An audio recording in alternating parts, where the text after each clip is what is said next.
Bien, bonjour, bonsoir. Je vais me présenter, je suis le docteur Thomas Lamotte. Je suis un neurologue comblé par son travail, mais à la retraite. Et je fais toujours un petit peu de recherche dans un domaine que personne ne connaît, quasiment personne, et que nous allons donc étudier ce soir. Un domaine qui s'appelle la compensation symbolique inconsciente et qui va nous parler du fonctionnement inconscient du cerveau, de son utilité dans la gestion de nos émotions et donc dans la gestion de nos maladies, puisque la plupart de nos maladies sont liées à une mauvaise tolérance de nos émotions. Ce chemin est un petit peu particulier, puisque j'ai commencé comme étudiant en médecine interne, chef de clinique, etc., suivant la voie classique, mais très tôt, alors que je commençais dans un poste de chef de service, très tôt, donc j'ai eu envie de voir autre chose que ce que nous apprenait la médecine de la faculté, la médecine allopathique, et ceci notamment à travers quelques expériences. Je vous raconte l'une d'elles, puisque c'est celle qui a été décisive. J'étais dans un pèlerinage comme médecin accompagnateur et je suis donc allé accompagner les gens qui avaient des petits bobos, mais j'ai aussi aidé, donné un coup de main à ceux qui avaient besoin. Et c'était dans un centre spirituel bien connu qui ne, qui n'avait aucune particularité pour moi. J'étais là pour faire mon métier de médecin. Et j'ai donc, dans ce cadre-là, emmené une personne qui était incapable de marcher, donc qui était en petit fauteuil roulant, qui avait une maladie et un handicap que on lui avait dit définitif. Et cette maladie, donc, elle n'en attendait pas d'amélioration. Je l'ai emmenée à la prière du soir et je l'ai amenée après à l'endroit où elle devait loger. Et l'expérience que j'ai faite à ce moment-là était extraordinaire, tout au moins le lendemain.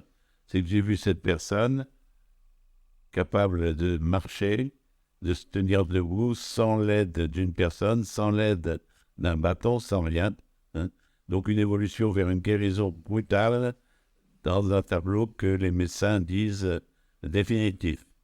Vous voyez bien que le coup que j'ai pris sur la tête et m'a fait réfléchir. Et si bien que 3 mois plus tard, j'ai décidé de quitter mon poste de chef de service dans un petit hôpital, l'hôpital de Lisieux, pour aller travailler en ville et pouvoir m'occuper des malades en les écoutant, puisque j'avais déjà une idée du chemin où il fallait chercher, et en écoutant les malades, donc, pour savoir comment on pouvait passer du symptôme à la guérison, après être passé de l'hyperémotivité, impossible à contrôler, à quelque chose qui passait par notre inconscient. Ce chemin-là, donc, m'a conduit, malgré moi, vers des découvertes qui étaient non pas celles liées aux techniques, aux prouesses techniques, aux prouesses scientifiques, mais au contraire, aux paroles de sincérité des malades. C'est-à-dire que le travail que j'ai fait, c'était essentiellement recueillir les difficultés des malades et les aider à aller jusqu'à raconter ce qu'ils n'avaient pu raconter jusqu'à maintenant. Donc la compensation symbolique, c'est quelque chose qui n'est peu connu. Tous les médecins devraient la connaître, mais euh, on ne la connaît pas, puisqu'on ne l'enseigne pas, alors qu'elle existe partout à longueur de journée. Nous n'arrêtons pas de vivre dans la compensation. Dès qu'il y a un déséquilibre dans notre vie, aussitôt nous programmons une compensation pour essayer de ramener l'équilibre, que ce soit sur le plan de la physiologie des organes, que ce soit sur le plan du psychisme ou même de la spiritualité. On a quelque chose qu'il faut rectifier. Et quand les émotions sont trop difficiles à aborder, eh bien, au lieu de faire ce travail-là, nous allons fuser l'image qui nous est donnée de nous-mêmes, une honte de ne pas avoir osé, une honte de ne pas avoir le courage, une honte, je ne sais pas, et qu'on appelle essentiellement un sentiment de culpabilité. Je me sens en quelque part fautif d'être comme ça, au lieu de m'aimer simplement avec mes limites, même si ces limites sont grandes. Il n'y a pas de raison d'avoir honte de quelque chose qu'on ne connaît pas et pour des raisons qu'on ne connaît pas. Donc peu à peu, au fil des années, j'ai appris à relier donc les cas les uns aux autres avec une technique particulière, c'est-à-dire que au lieu de faire des études avec des statistiques, qui pour moi sont la plus mauvaise façon de faire de la médecine scientifique, j'ai utilisé une méthode qui faisait partie de mon attirail déjà, c'est-à-dire que j'ai étudié les cas qui se ressemblent, par exemple une paralysie du bras droit, et je vais écouter ce qui s'est passé avant l'installation de la paralysie, au moment de la paralysie, etc., ce que la personne a ressenti. Et un second cas, paralysie du bras droit, etc. Et à ce moment-là, au bout d'un certain nombre de cas identiques, eh bien, je vais pouvoir retrouver un dénominateur commun à toutes ces paralysies et aux circonstances qui ont amené à cette paralysie.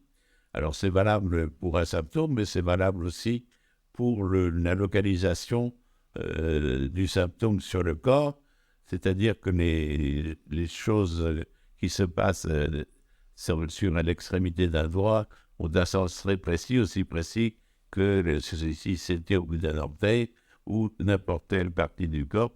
Chaque zone a un sens pour notre cerveau, un sens symbolique qui fait que un symptôme, lorsqu'il est installé, va nous raconter à sa façon l'histoire de la souffrance du malade.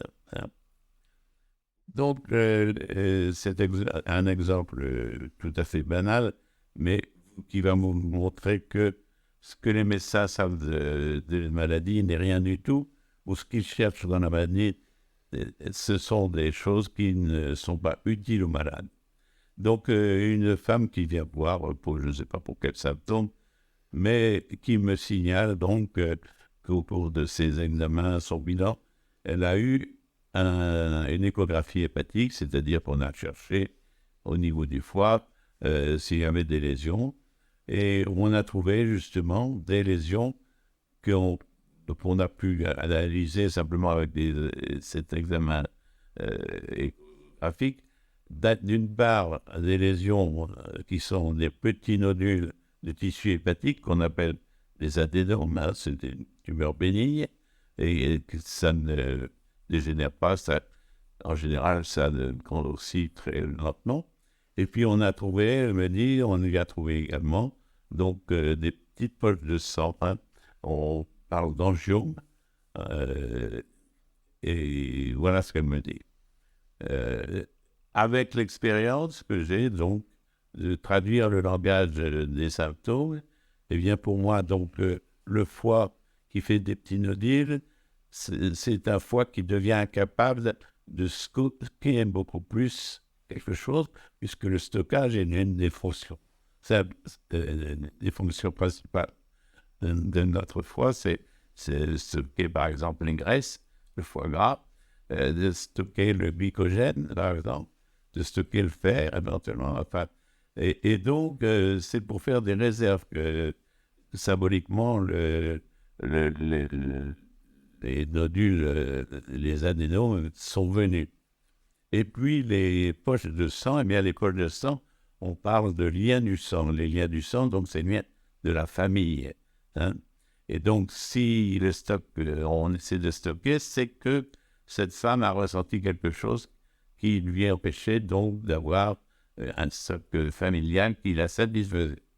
Et donc, je lui dis, qu'est-ce que vous avez manqué comme lien du sang? Et à ce moment-là, la femme se met à pleurer et à chaudes larmes. Hein. Elle dit difficulté à se contrôler. Et elle me dit, mais docteur, euh, j'ai 4 angiomes, j'ai 4 adénomes et j'ai 4 petits-enfants que je ne peux pas avoir. Cause de maladie. Donc, cette privation affective, c'est la cause de cette maladie de foie avec donc des petites tumeurs vasculaires et non vasculaires. Hein. Voilà. Donc, la médecine allopathique va me proposer éventuellement de la chirurgie, des rayons, je ne sais pas quoi. Enfin, à chaque fois qu'il y a un symptôme, l'idée du médecin allopathe, c'est de faire disparaître le symptôme. Or, surtout pas, le symptôme est venu essayer de compenser une souffrance, et cette souffrance, une fois qu'elle est compensée, eh bien, on va la déséquilibrer à nouveau en touchant aux symptômes. Et la seule façon, évidemment, si on veut essayer de faire changer ce tableau pathologique, eh bien, il est venu, il s'est installé parce que la personne n'a pas osé raconter quelque chose qu'elle trouvait tellement honteux de sa part, elle n'a pas osé le raconter. Et une fois que un événement a installé ce tableau, eh bien, il a fallu qu'un second événement vienne réveiller ce mauvais souvenir pour que se mette en place la formation donc d'adénome et d'angiome. Idéalement, et ça c'est difficile à croire, mais c'est pourtant ce que nous apprend la compensation symbolique, idéalement, si la personne arrive à retrouver les premières émotions qu'elle a ressenties lors du premier incident, c'est-à-dire lors du moment où sans doute elle a mis sa belle-fille en colère, ou son fils, au point de se voir interdit l'accès aux petits-enfants, eh bien, elle ne l'a jamais raconté à personne. Et donc, eh bien, le travail du médecin, le travail d'un vrai médecin, c'est de faire raconter cette honte qu'elle n'a jamais racontée. Et lorsque les lésions sont réversibles, je ne prétends pas qu'une jambe puisse repousser, mais si les lésions sont réversibles, le fait de rentrer dans la vérité, de ne plus cacher la vérité, eh bien le symptôme va être géré non plus par le cerveau de l'inconscient, mais par le cerveau conscient, et à ce moment-là, l'inconscient arrêtera de faire évoluer la symptomatologie, les symptômes pathologiques. Hein. Donc nous sommes tout à fait à l'opposé d'une démarche de compassion quand nous voulons enlever, arracher le symptôme avec nos médicaments, avec nos interventions, pour essayer de guérir la personne. Sa maladie, c'est d'avoir menti, de ne pas avoir accepté sa faiblesse, de ne s'être pas aimé, de ne pas avoir aimé son moi, et elle va donc vivre de façon bancale en n'ayant qu'une partie d'elle-même qui peut se développer. Et la guérison véritable, c'est pas la guérison du corps, bien sûr, mais c'est la guérison de son psychisme, le soulagement d'avoir annoncé cette culpabilité quelque part. Et sur le plan spirituel, c'est exactement la même chose. Elle pourra se développer si elle vit vraiment dans la vérité de ce qui est bien. Bien ou mal, c'est pas à elle de juger, c'est comme ça. Et si on trouve que on n'est pas bien, ça ne faut pas la peine d'exister, c'est qu'on n'a pas beaucoup d'espérance, on ne s'aime pas beaucoup. On n'a pas l'impression qu'on va pouvoir évoluer. Or, en fait, la vie, c'est une évolution qui va nous faire grandir sur le plan psychologique et spirituel, puisque, en fait, les histoires de la Genèse nous racontent que le chemin sur lequel on est conduit par Yahvé, c'est de devenir des enfants de Dieu, ce qui est donc quelque chose d'extraordinaire, si on arrive à l'imaginer, bien sûr. Voilà. Donc, j'ai pris forcément un cas provoquant pour sa violence, mais faut souligner la violence de la médecine allopathique qui ne résout aucun problème, hein, et qui risque d'entraîner un processus d'auto-entretien du symptôme et donc une difficulté de plus pour aller vers la guérison. Ce chemin, effectivement, je l'ai trouvé en vous expliquant d'un travail par cas, mais aussi en prenant pour modèle le modèle découvert par Pavlov. Pavlov nous a décrit des réflexes, hein, et ces réflexes sont des réflexes dits conditionnés. Ce qui veut dire que ce n'est pas le réflexe habituel que je vais obtenir quand je tape avec un marteau un réflexe sur un membre avec une réponse immédiate. Dans l'histoire de Pavlov, c'est qu'il y a d'abord un conditionnement. Donc le réflexe qu'on va observer, la réponse réflexe qu'on peut observer, ne pourra venir qu'après avoir vécu donc cette formatation à quelque chose de très désagréable. Pavlov faisait baver les chiens avec des bruits et des sons, des clochettes, etc., avec le plaisir d'une pâtée bien agréable. Là, c'est parce que la situation est trop désagréable à vivre et à assumer pour nous rendre capables de faire face à la situation. Et donc, nous allons essayer immédiatement après avoir vécu cette épreuve de l'enfermer dans notre coffre-fort de l'inconscient. Et l'inconscient, c'est un coffre-fort qui est solide, mais qui n'est pas inviolable. Donc, lorsque l'inconscient a retenu le mauvais souvenir, effectivement, la personne ne peut plus y accéder et il faudra qu'une certaine expérience à nouveau vienne rappeler ce mauvais souvenir et refaire surgir les émotions.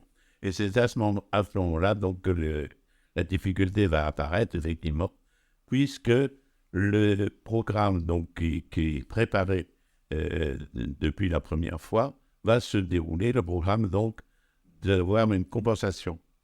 Alors on a des compensations qui sont multiples, mais pour voir ce qu'il y a sous le symbole, bien, il suffit de donner quelques exemples. Par exemple, si vous avez quelqu'un qui a une difficulté à avoir un bon contact avec une personne, hein, le contact, donc c'est la peau contre la peau, eh bien, pour simuler un contact fort, il va se créer la douleur à un endroit où il n'a pas le bon contact. Et donc, la douleur qu'on obtient en appuyant sur une certaine partie du corps ou n'importe quoi, l'inconscient est capable de fabriquer une douleur à n'importe quel endroit, et à ce moment-là, il fait croire qu'il y a un fort contact. Hein. Donc, une douleur me met toujours en face d'un problème de séparation entre deux personnes, ou même entre les deux parties de moi-même, et on est donc au niveau de la souffrance réelle. Et quand cette souffrance d'un mauvais va être retrouvée par le patient, il va pouvoir s'exprimer, il va pouvoir donc dire sa honte, et à ce moment-là, effectivement, la douleur va s'effacer comme si il n'était de rien. Et donc, on n'a pas besoin de médicaments contre la douleur lorsqu'on a trouvé donc cette compensation symbolique trouvée par notre inconscient. On peut voir donc des choses qui se localisent à des endroits différents dans le corps, et donc on a une image d'un corps symbolique qui va être possible de trouver au cas par cas. Si je prends par exemple des petites parties de mon corps, je vais avec cette méthode au cas par cas découvrir par exemple que la zone qui se situe entre le pouce, l'index et puis le dos de la main, donc le premier espace interosseux, eh bien, quand il se passe quelque chose dans cette zone, c'est toujours parce qu'il y a un mauvais contact entre parents et enfants. Donc, je sais, une fois, deux fois, 10 fois, 100 fois, c'est toujours un problème de contact entre parents et enfants. C'est du 100%. Et donc, c'est parce qu'il y a un mauvais contact que vous aurez une douleur à cet endroit-là.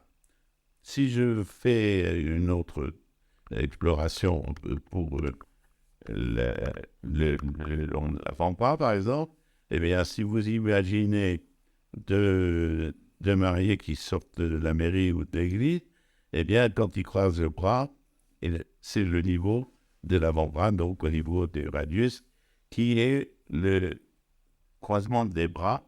Et cette zone-là, donc, va correspondre symboliquement à la zone du couple pour toute la peau qui est dans cette zone. Et la zone qui est uniquement liée à l'innervation sensitive, ça va être une zone de projet, parce que les nerfs, c'est ce qui véhicule nos projets, et un projet de couple assez précis. Donc, si je mari rentre à la maison le soir et je me fâche par ces réflexions, eh bien, je vais renverser ma gamelle d'eau chaude et je vais me brûler dans ces zones-là. Donc, le froid va être compensé par ma gamelle d'eau chaude, par la brûlure, et on aura donc la localisation, on cherchera la dispute, les réflexions qui ont été prononcées. Bien. Nous avons vu que c'est au moment où il y a le symptôme qui apparaît qu'il y a le réveil des mauvais souvenirs, mais il ne faut pas oublier que à chaque fois, on a autant que possible à retrouver le tout premier des symptômes, le tout premier conflit qui m'a sensibilisé. Et donc, c'est pour répondre à ce premier conflit que l'on fait le second temps, le symptôme. La brûlure, donc, elle est valable.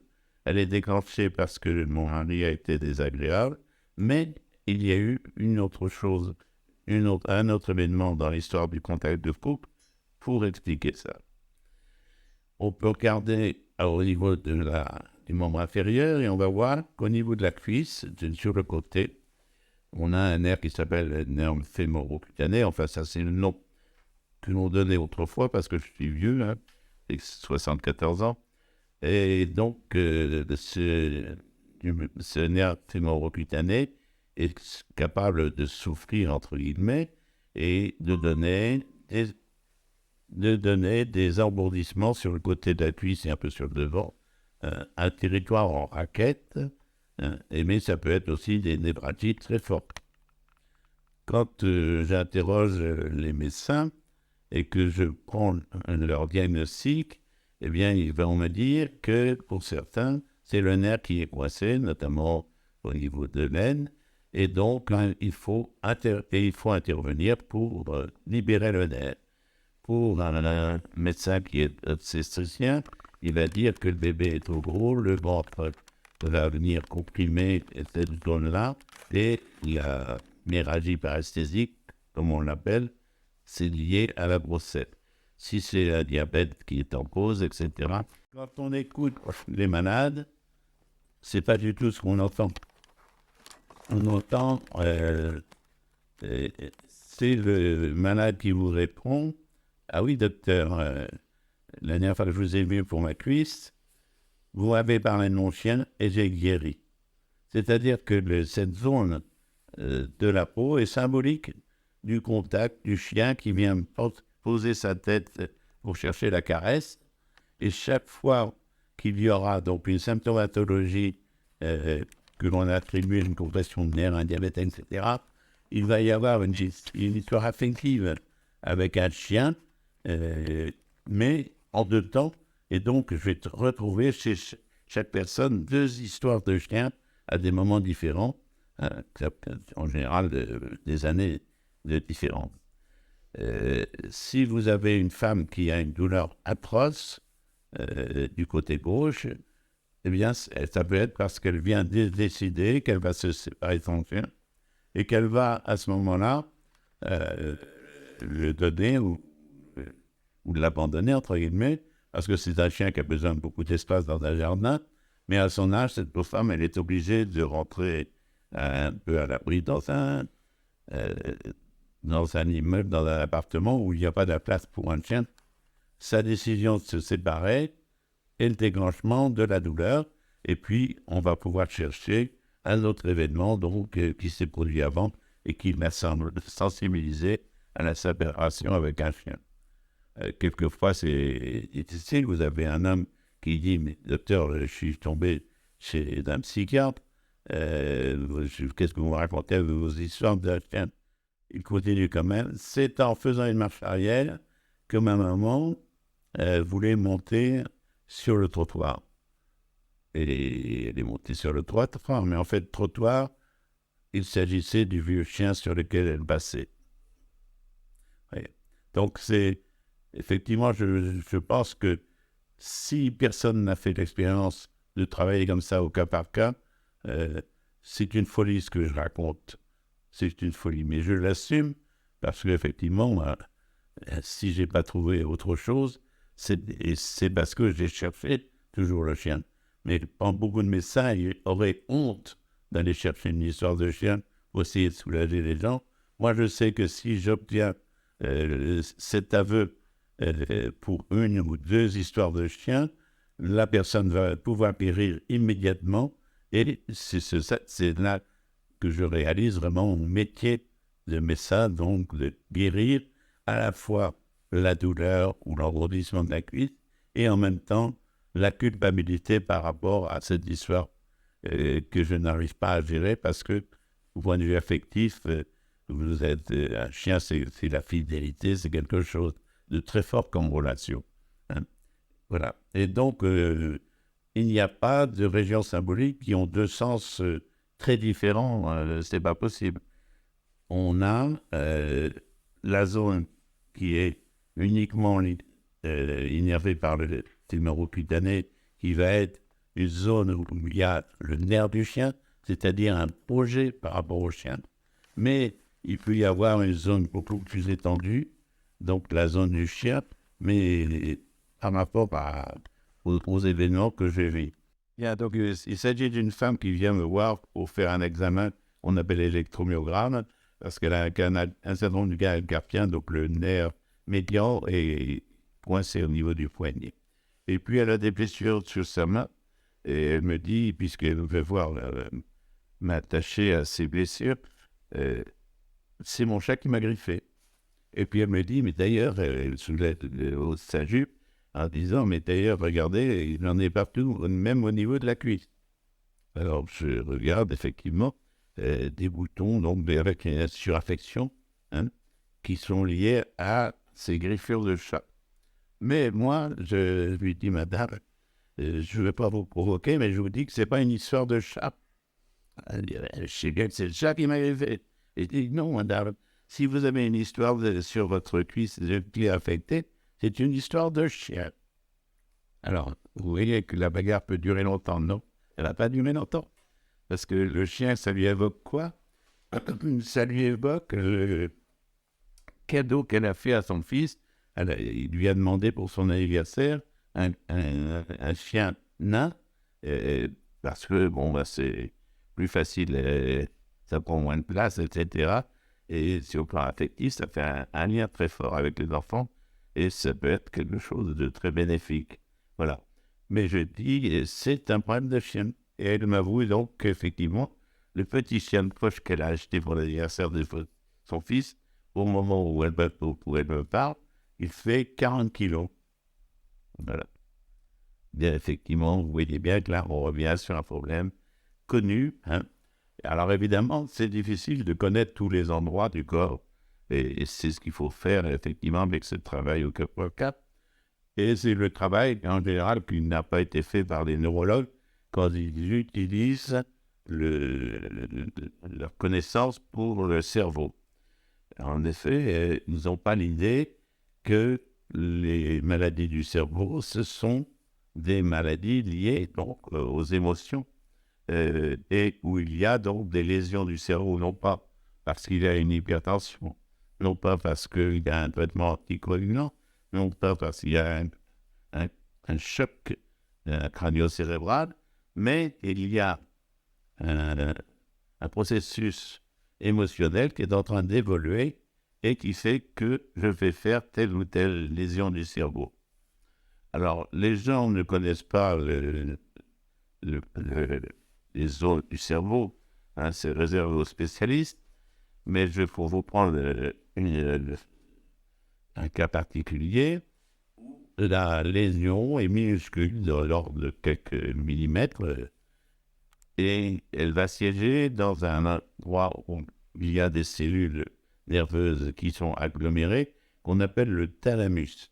Si je prends quelqu'un qui a des lésions donc, dans ce thalamus, à peu près au même endroit, on fait une IRM du cerveau pour les visualiser, hein, et on va écouter l'histoire d'installation des symptômes qui sont un engourdissement du côté opposé, du côté gauche, donc une anesthésie, c'est-à-dire que la personne, en fait, sur le plan symbolique, elle s'est rendue insensible à quelque chose qu'on lui a fait vivre.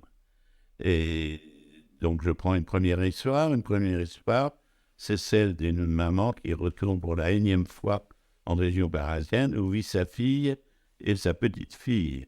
Et là encore, elle arrive au mauvais moment quand sa fille a trop bu. Elle est obligée de s'enfermer dans la salle de bain avec la petite-fille et les insultes partent, etc. Et un vase en cristal arrive se fracasser dans la porte. Enfin, ça n'en finit pas la bataille. Et cette femme va donc laisser sa fille avec ses problèmes d'alcool et décider qu'elle ne viendra plus jamais l'aider puisque ça se termine comme ça par une bagarre comme à chaque fois. Autre histoire, c'est un monsieur qui a un frère jumeau et qui aime bien aller à la chasse avec lui. Et donc, quand ils vont à la chasse, eh bien, il y a un problème récurrent, c'est que à la fin de la partie de chasse, on a l'habitude de prendre l'apéritif le soir, et comme par hasard, chaque fois, le frère jumeau demande à son frère de payer l'addition parce qu'il n'a pas d'argent sur lui. Énième fois, le frère en a marre et prend la décision de ne plus jamais être la risée de ses copains chasseurs parce que son frère vient mendier des sous. Et donc, il décide de ne plus rien payer. Il décide ça, et là, à ce moment-là, il va avoir donc des engourdissements de l'hémisphère gauche, la même chose. Il sera insensible à ce qu'il est obligé de faire, alors que sur le plan affectif et sur le plan de la gentillesse, ça lui paraissait naturel de l'aider financièrement à ce moment-là. On est toujours au même endroit dans le cerveau, et c'est quelqu'un d'autre qui a une vieille femme qui a un enfant qui est drogué et qui en même temps dealer. Et donc, un jour, elle va arriver chez elle, les gendarmes pour faire une perquisition pour chercher de la drogue de son fils. Et il ne retrouve rien dans l'appartement de la femme et il l'emmène donc en garde à vue et elle va rester plusieurs heures, même plus d'une journée, à se faire insulter pour qu'elle essaie de ne pas protéger son fils. Alors, en fait, elle ne sait pas du tout comment son fils réalise son trafic de drogue. Hein. Et finalement, donc, au bout de 10 jours après ce traumatisme important, elle va décider donc de ne plus prendre chez elle son fils et de ne plus l'héberger pour qu'il se débrouille tout seul et qu'elle ne soit pas embêtée avec ses problèmes de drogue.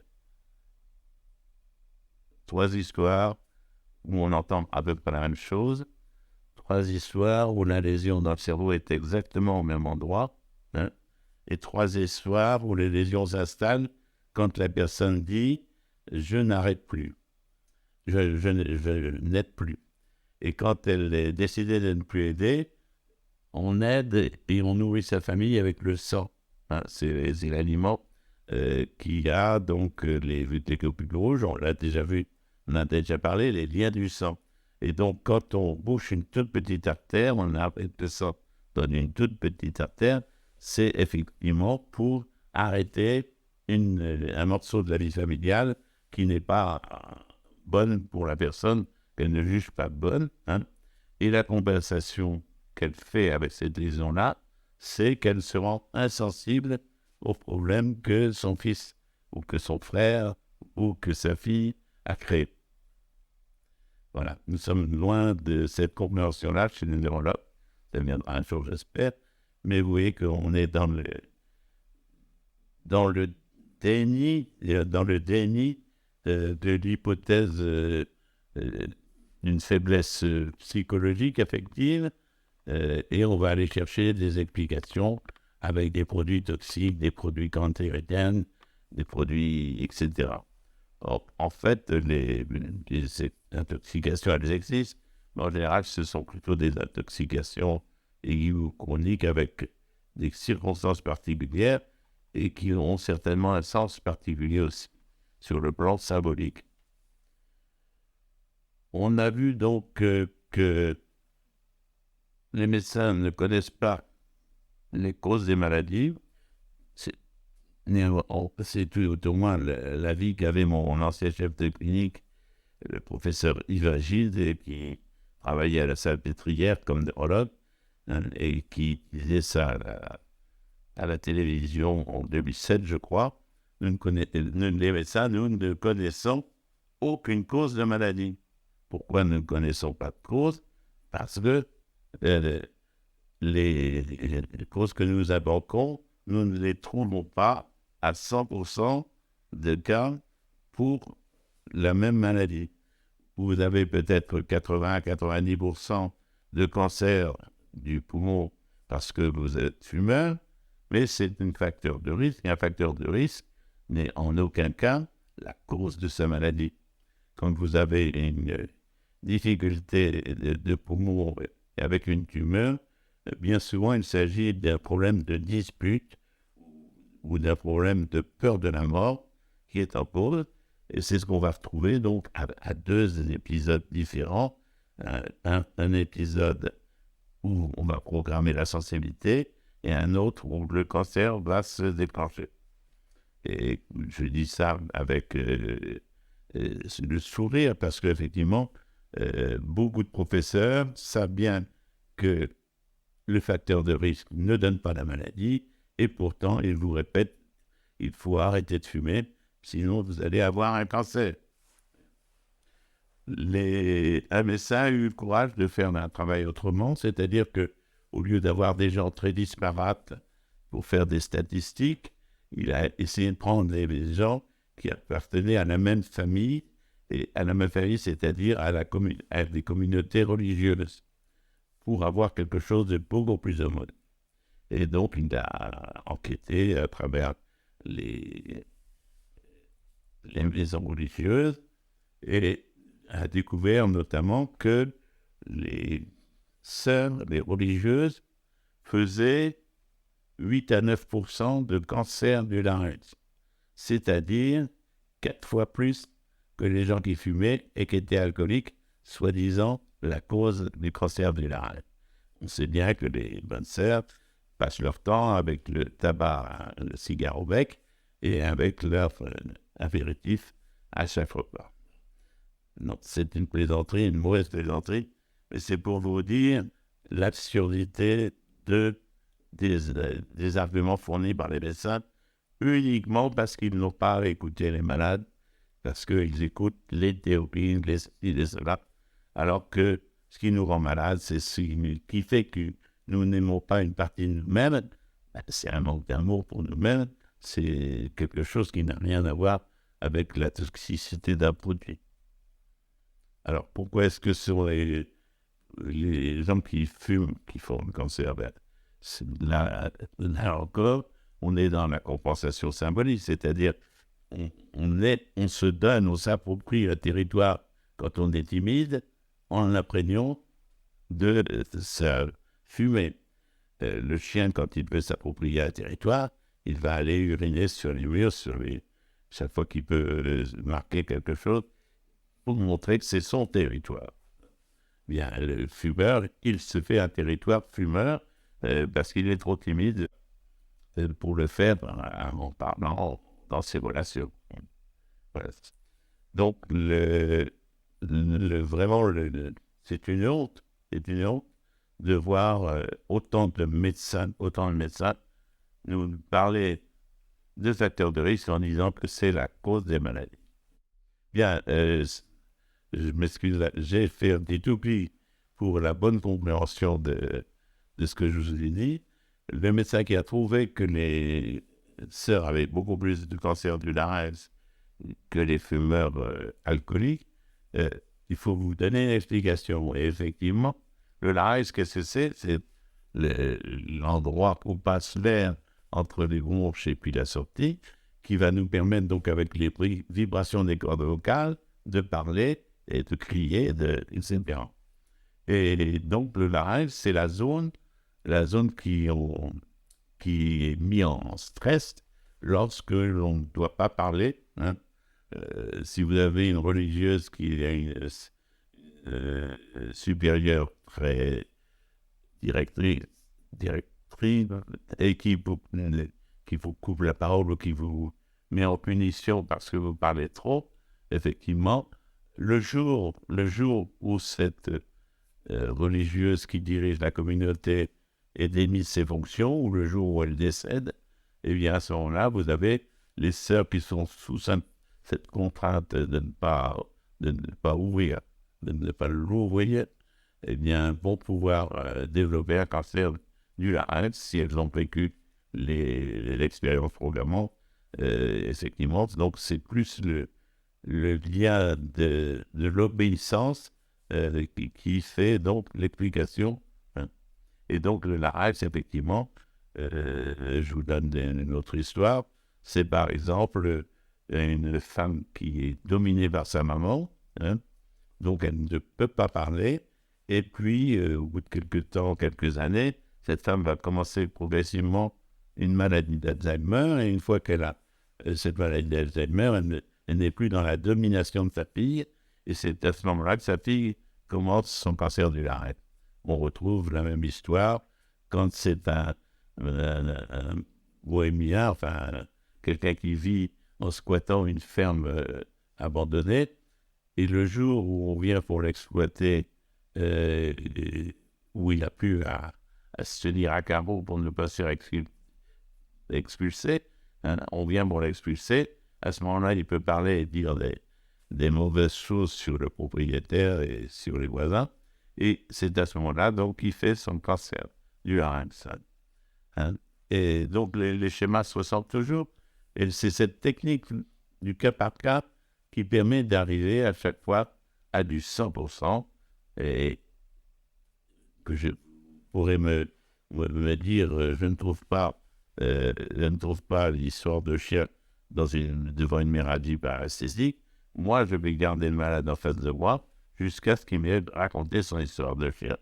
Parce que c'est pour lui faire du bien, et même si ça me prend 1 heure, eh bien ça prendra 1 heure, mais il risque de ressortir déjà guéri à la fin de la consultation.